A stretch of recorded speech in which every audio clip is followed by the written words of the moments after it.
Police arrested 34 prostitute in Edo State. Watch this video till the end and subscribe to my channel for more news. It was just past 9 p.m. in Benin City, Edo State. The streets were getting quiet. Shopkeepers were locking up. The traffic noise had slowed. But inside the tactical operations room of the Edo State Police Command, the night was just beginning. The team had been preparing for this mission for weeks, gathering intelligence, mapping out escape routes, and tracking suspicious movement around a particular location in a notorious inner-city quarter. It wasn't a big hotel or club. It wasn't even a known brothel. It was a hidden cluster of old buildings, partly residential, partly business, but behind those crumbling walls, something darker was happening. According to the police report, the compound had become a hotspot for underage sex work, a growing problem in the city. But this one was different. The girls were young. Too young. Many didn't even look 18. And that's what triggered the operation. At exactly 10:27 p.m., 3 unmarked vans rolled into the area. Armed but calm, officers in plainclothes surrounded the building from all sides. There was no warning. No sirens. No gunshots. It was a swift, silent sweep, planned to avoid public attention and minimize risk. The officers entered the compound from the back, cutting through a narrow alley where clothes hung on rusted lines. The air was heavy with cigarette smoke and the smell of cheap alcohol. Loud music was playing inside, and men could be heard laughing. Room by room, the officers moved. In the first room, they found 2 girls, barely clothed, sitting on a mattress with an older man. The man tried to talk, but was immediately pushed aside and taken out. The girls were silent. No screaming. No resistance. Just blank stares. In the second and third rooms, more girls were found. Some were lying down, others were standing by the doorway, phones in hand, confused and disoriented. Most of them wore heavy makeup, short skirts, and wigs, trying to look older than they were. But under the lights, their age couldn't be hidden. By the time the sweep was complete, a total of 34 young girls had been arrested. Their ages ranged from 16 to 21. Some were crying softly. Others didn't say a word. Many clung to their phones, texting, trying to reach someone, anyone, who could help. The police didn't allow any interference. No bystanders were allowed to approach. The area was locked down for 30 minutes, during which the girls were carefully escorted out in groups. Some were barefoot. Some had no bags. Some still held on to their customers' cash. One officer later described the scene as heartbreaking but necessary. He said many of the girls didn't even understand the gravity of the situation, or perhaps they had simply accepted this life as normal. Outside the compound, a small crowd began to gather, curious neighbors and bystanders watching from a distance. But the police moved quickly. Within 15 minutes, all the girls had been placed inside vans and were driven straight to the Edo State Police headquarters for processing. Back in the quarter, silence returned. The music had stopped. The laughter was gone. Just dim lights and broken silence. What shocked many of the officers was the condition of the building. The rooms were small, dark, and hot, with no proper beds, no ventilation, and barely any running water. Most of the girls lived 2 or 3 in a room, sharing thin mattresses and old bed sheets. The entire setup was crude, a far cry from the escort image many imagine when they hear the word prostitution. It wasn't just illegal. It was inhumane. And yet, for months, it had operated quietly, shielded by fear, protected by silence. This was not a random raid. It was part of a larger operation by the Edo State Police to crack down on underage sex trafficking and prostitution in urban zones. Authorities believe this compound is just one of many across the city, hidden in plain sight. But on this night, 34 young lives were pulled out from the shadows, confused, afraid, and uncertain of what comes next. What they didn't know was that this arrest might be the turning point, the first step away from a path they never truly chose. And for the police, this was just the beginning. Inside the cold, quiet walls of the Edo State Police headquarters, the 34 girls sat scattered across 2 rooms. Some leaned against the wall, arms folded. Others sat in silence, heads bowed, their faces drained of emotion. A few were whispering among themselves, unsure what to expect next. Most of them were still in the clothes they had been arrested in: short skirts, tank tops, heavy makeup already smeared by sweat and tears. One officer, visibly uncomfortable, described the moment like this: "You could see it in their faces. Some were scared. But some were just numb. Like they'd been through this kind of pain long before we showed up." Interrogations began shortly after midnight.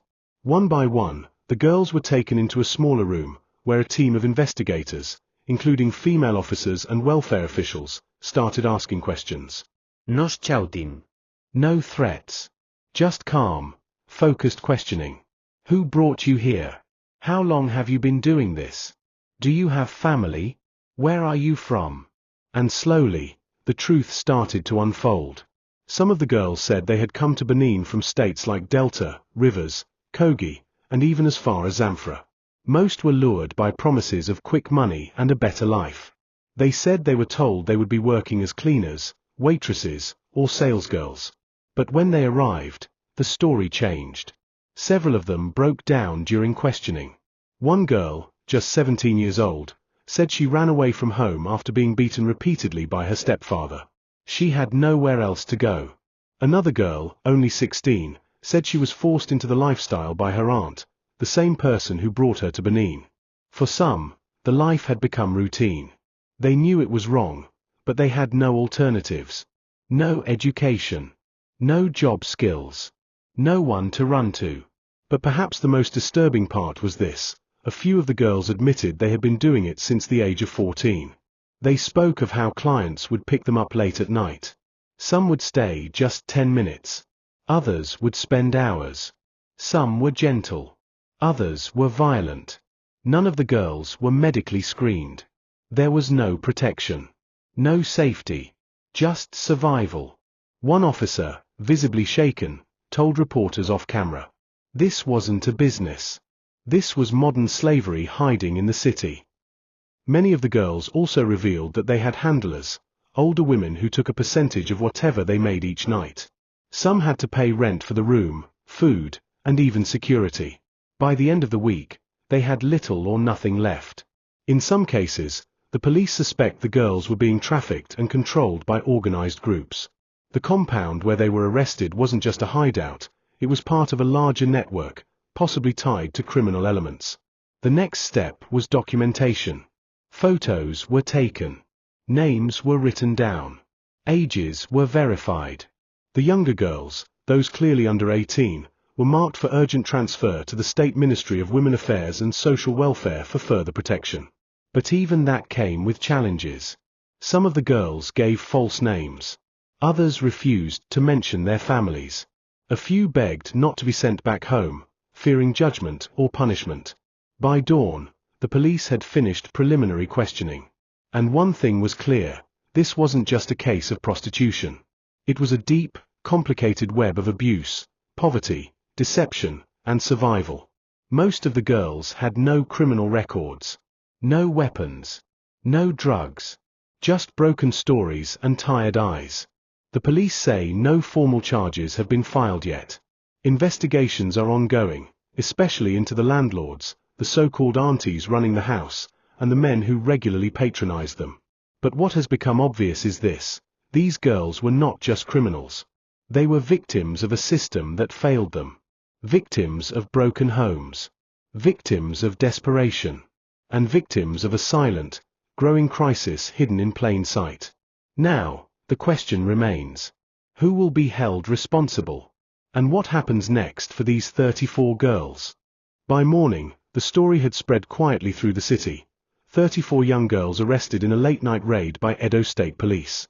But unlike the usual gossip that trails police operations, this one struck a deeper nerve. These were not hardened criminals. They were young. Some barely out of childhood. Some still in their school age. And now, everyone, from government officials to parents and human rights groups, was asking the same question. What happens next? At the Edo State Police headquarters, the work had just begun. The girls had been separated into two groups. The younger ones, those aged 16 to 18, were immediately handed over to the Ministry of Women Affairs and Social Development. A temporary shelter was being prepared for them, where they would receive food, medical care, and psychological support. But for others, those 19 to 21, the process was different. They were still legally adults, even if their stories were just as tragic. The police were working with non-governmental organizations to determine which of the girls were forced into prostitution and which ones had entered the trade willingly, even if out of desperation. One senior officer, speaking anonymously, explained it this way: "We are not just looking to punish. We are trying to rehabilitate. These girls need help more than handcuffs." The police confirmed that no charges had been filed yet. Instead, they were building a case against the real targets, the madams, property owners, and handlers who ran the compound and exploited these girls for profit.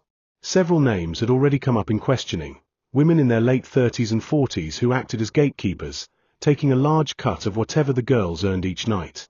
In some cases, these women allegedly used threats and physical violence to keep the girls in line. Investigators believe some of these suspects fled shortly before the raid, after being tipped off by insiders. Now, the police are hunting them down. Meanwhile, the Edo state government has pledged to fully support the rehabilitation of the rescued girls. According to a statement from the Ministry of Women Affairs, each girl will undergo counseling, health screening, and skills acquisition training, with the aim of reintegrating them back into society. But it's not that simple. Some of the girls have nowhere to return to. Their families have either rejected them or are part of the reason they ended up in that situation in the first place. Others fear stigma and public shame, especially in conservative communities where they could be forever labeled as spoiled or wayward. That's why some activists are pushing for a more long-term solution: government-funded safe homes where girls like these can live, learn, and rebuild their lives without fear or judgment. At the same time, law enforcement is expanding its crackdown. The compound raided that night is believed to be one of several operating across Benin City, hidden in plain sight. They don't wear signs. They don't advertise. But they thrive in silence, protected by bribery and fear. Police are now working with local community leaders to gather more intelligence. The goal is not just to arrest girls, it's to dismantle the entire network that feeds off their suffering. But the truth is, this issue goes far deeper than one night's raid. What happened in Edo State is a symptom of a national problem: poverty, broken homes, lack of education, and weak law enforcement. Across Nigeria, thousands of young girls face the same fate daily: sold false dreams, abandoned by family, and trapped in cycles of abuse and exploitation. This one case, as shocking as it is, has opened a door. And now, everyone is watching. Parents are asking questions. Teachers are noticing who's missing from class. Religious leaders are holding emergency meetings. The silence is breaking. But breaking silence is only the beginning. The question is, will this moment lead to real change? Or will it fade away like so many other stories? For now, the 34 girls are safe. They have a second chance, maybe their first real chance, to start again. And the Edo State Police have made one thing very clear: this is not the end. This is just the beginning.